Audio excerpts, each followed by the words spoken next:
I have examined maps of the city with the greatest care, yet have never again found the Rue d'Asile. These maps have not been modern maps alone, for I know that names change. I have, on the contrary, delved deeply into all antiquities of the place, and have personally explored every region of whatever name, which could possibly answer to the street I knew as the Rue d'Asile.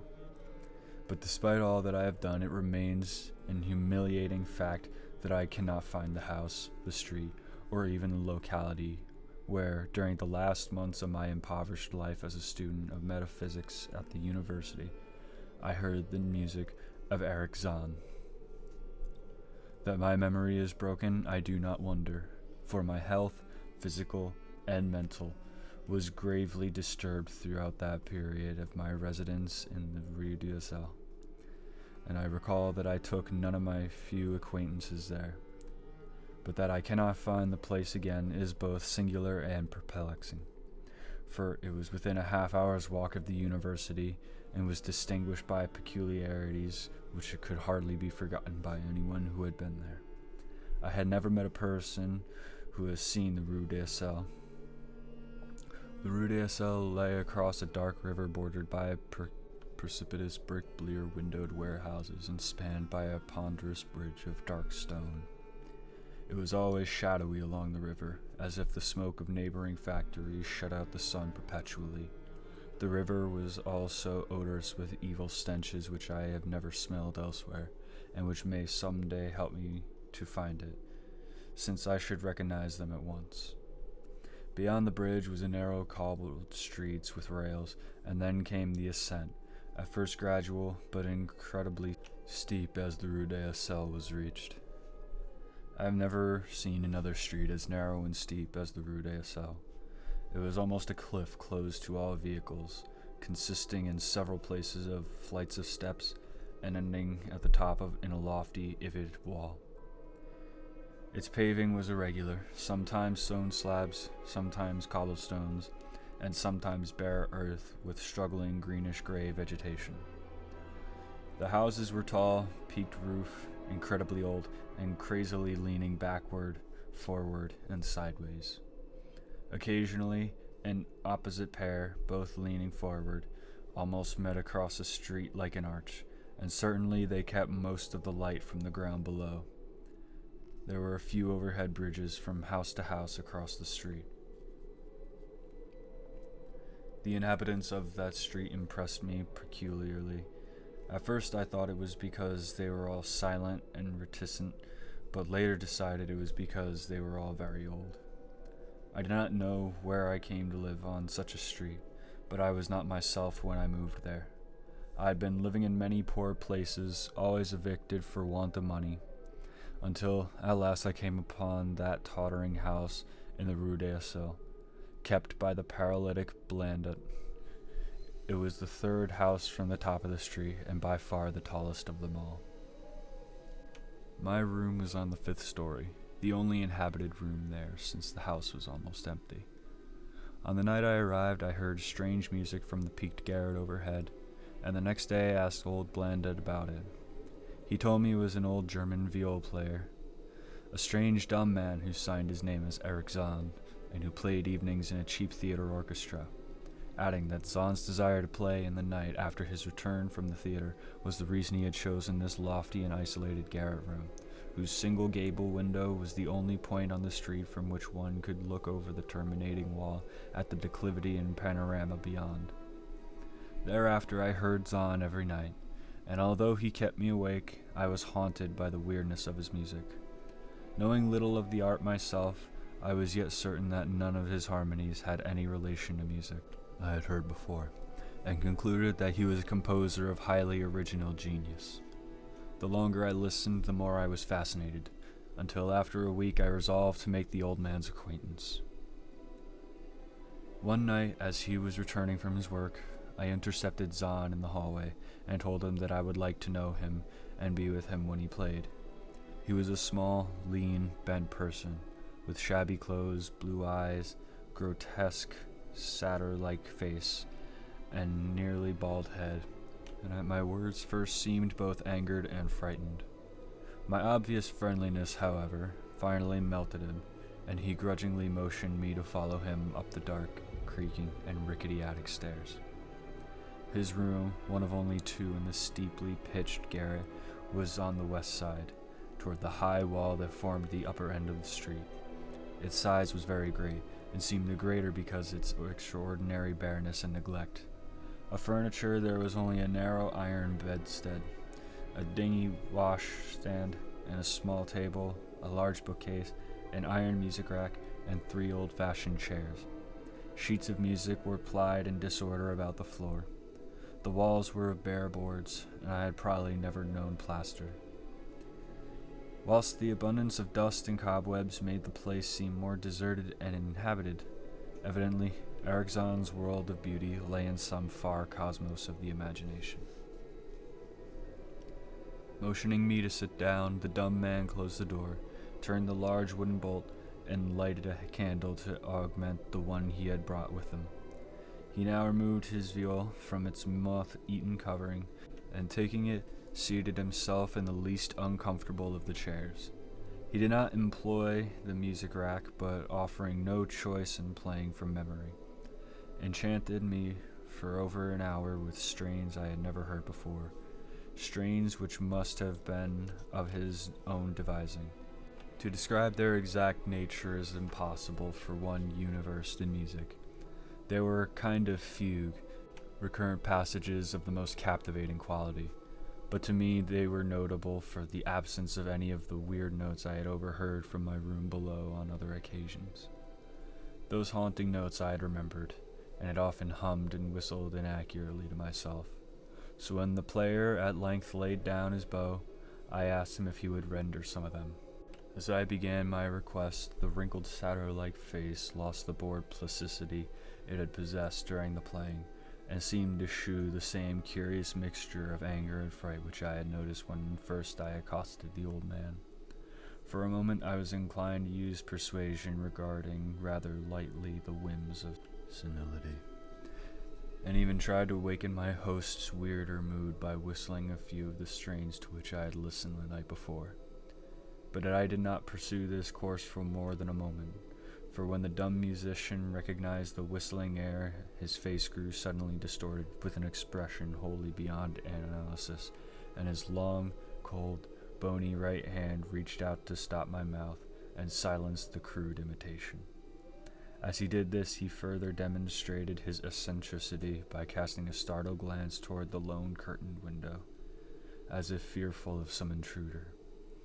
A glance doubtly absurd, since the garret stood high and inaccessible above all the adjacent roofs, this window being the only point on the steep street, as the concierge had told me, from which one could see over the wall at the summit. The old man's glance brought Blandit's remark to my mind, and with a certain capriciousness, I felt the wish to look out over the wide and dizzying panorama of moonlit roofs and city lights beyond the hilltop, which of all the dwellers of the Rue d'Assel, only this crabbed musician could see.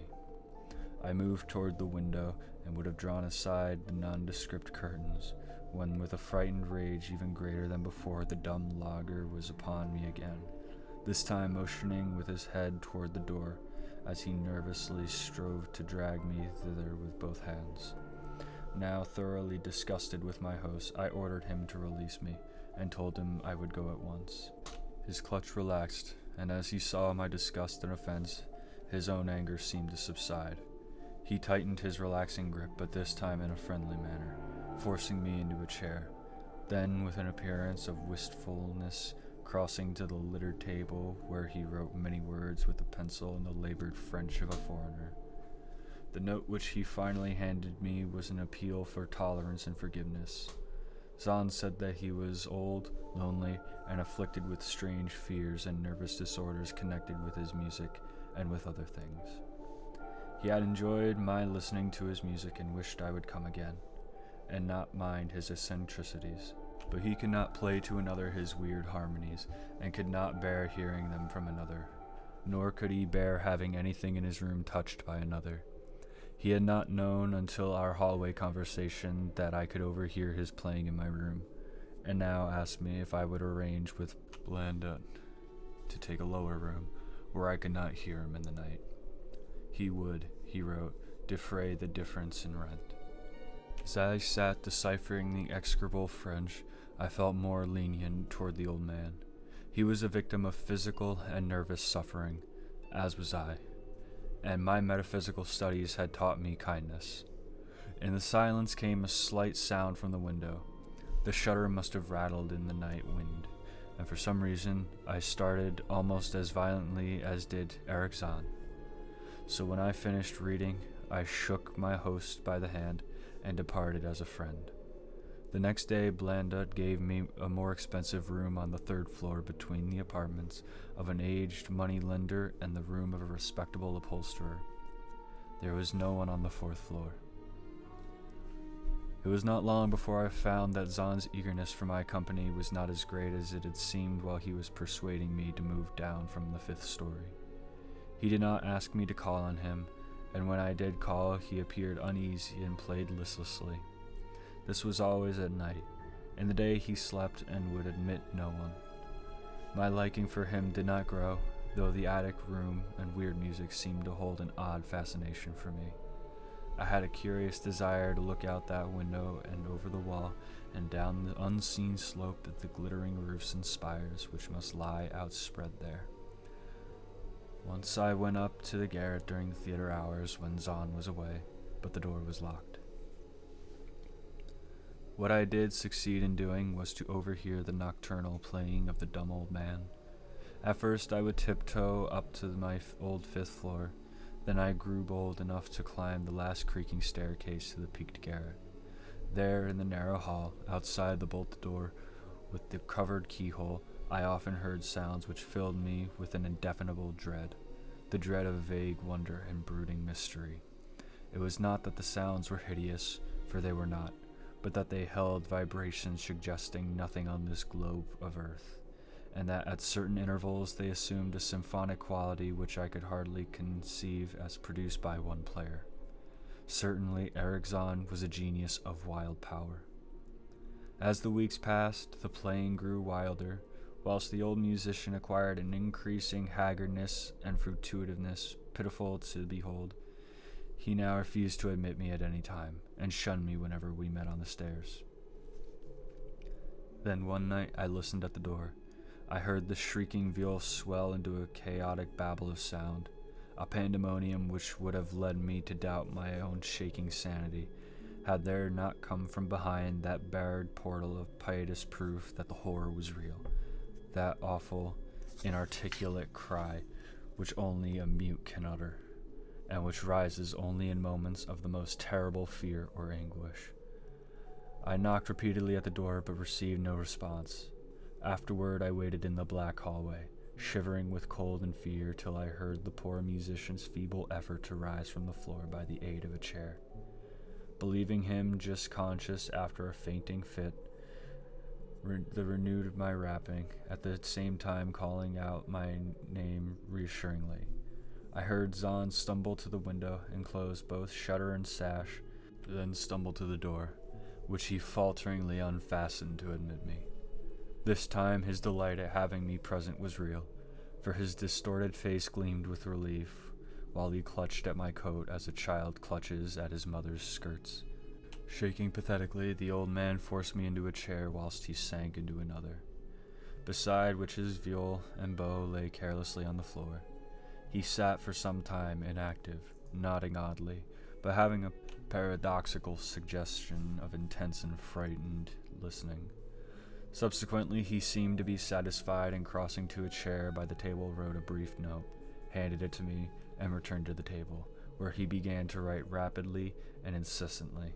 The note implored me, in the name of mercy, and for the sake of my own curiosity, to wait where I was while he prepared a full account in German of all the marvels and terrors which beset him. I waited, and the dumb man's pencil flew. It was perhaps an hour later, while I still waited, and while the old musician's feverishly written sheets still continued to pile up, that I saw Zann start as from the hint of a horrible shock. Unmistakably, he was looking at the curtained window and listening shudderingly. Then I half fancied I heard a sound myself, though it was not a horrible sound, but rather an exquisitely low and infinitely distant musical note, suggesting a player in one of the neighboring houses, or in some abode beyond the lofty wall over which I had never been able to look.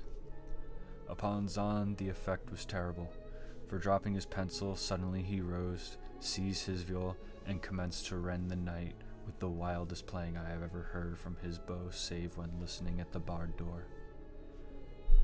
It would be useless to describe the playing of Erich Zann on that dreadful night. It was more horrible than anything I had ever overheard, because I could not see the expression of his face, and could realize that this time the motive was stark fear. He was trying to make a noise, to ward something off or drown something out. What I could not imagine, awesome though I felt it must be. The playing grew fantastic, delirious, and hysterical, yet kept to the last qualities of supreme genius which I know this strange old man possessed. I recognized the air. It was a wild Hungarian dance popular in the theaters, and I reflected for a moment that this was the first time I had ever heard Zann play the work of another composer. Louder and louder, wilder and wilder, mounting the shrieking and whining of that desperate viol. The player was dripping with an uncanny perspiration and twisted like a monkey, always looking frantically at the curtained window. In his frenzied stains, I could almost see shadowy satyrs and bacchanals dancing and whirling insanely through the seething abysses of clouds and smoke and lightning. And then I thought I heard a shriller, steadier note that was not from the viol, a calm, deliberate, purposeful, mocking note from far away in the west. At this juncture, the shutter began to rattle in a howling night wind, which had sprung up outside as if in answer to the mad playing within. Zann's screaming viol now outdid itself, emitting sounds I had never thought a viol could emit. The shutter rattled more loudly, unfastened, and commenced slamming against the window. Then the glass broke shiveringly under the persistent impacts, and the chill wind rushed in, making the candles sputter and the rustling sheets of paper were on the table where Zann had begun to write out his horrible secret. I looked at Zann and saw that he was past conscious observation. His blue eyes were bulging, glassy, and sightless, and the frantic playing had become a blind, mechanical, unrecognizable orgy that no pen could ever suggest. A sudden gust, stronger than the others, caught up the manuscript and bore it toward the window. I followed the flying sheets in desperation, but they were gone before I reached the demolished panes. Then I remembered my old wish to gaze from this window, the only window in the Rue de Sel from which one might see the slope beyond the wall, and the city outspread beneath. It was very dark, but the city's lights always burned, and I expected to see them there amidst the rain and wind.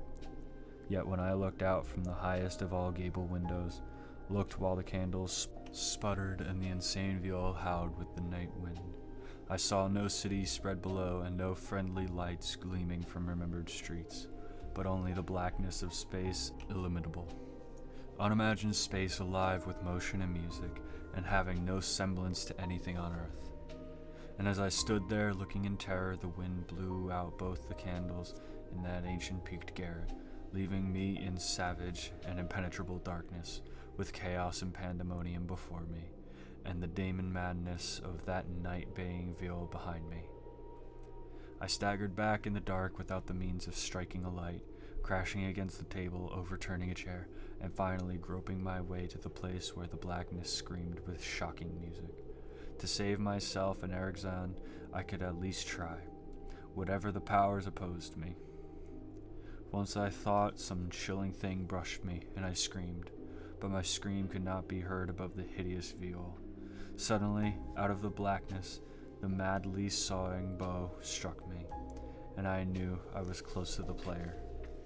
I felt the head, touched the back of Zann's chair, and then found and shook his shoulder in an effort to bring him to his senses. He did not respond, and still the viol shrieked on without slackening. I moved my hand to his head, whose mechanical nodding I was able to stop, and shouted in his car that we must both flee from the unknown things of the night. but he neither answered me nor abated the frenzy of his unuttered music, while all through the garret strange currents of wind seemed to dance in the darkness and babble. When my hand touched his ear, I shuddered, though I knew not why. I knew not why till I felt of the still face, the ice-cold, stiffened, unbreathing face whose glassy eyes bulged uselessly into the void.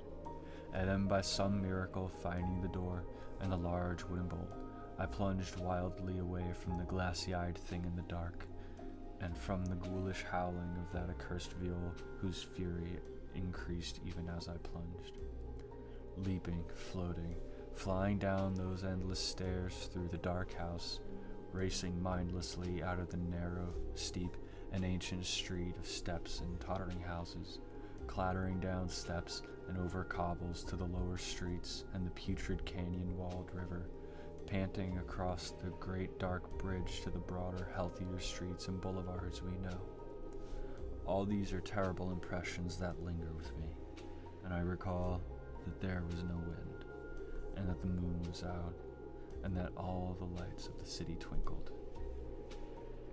Despite my most careful searches and investigations, I have never since been able to find the Rue d'Asile, but I am not wholly sorry, either for this or for this loss of undreamable abysses of the closely written sheets which could alone have explained the music of Erich Zann.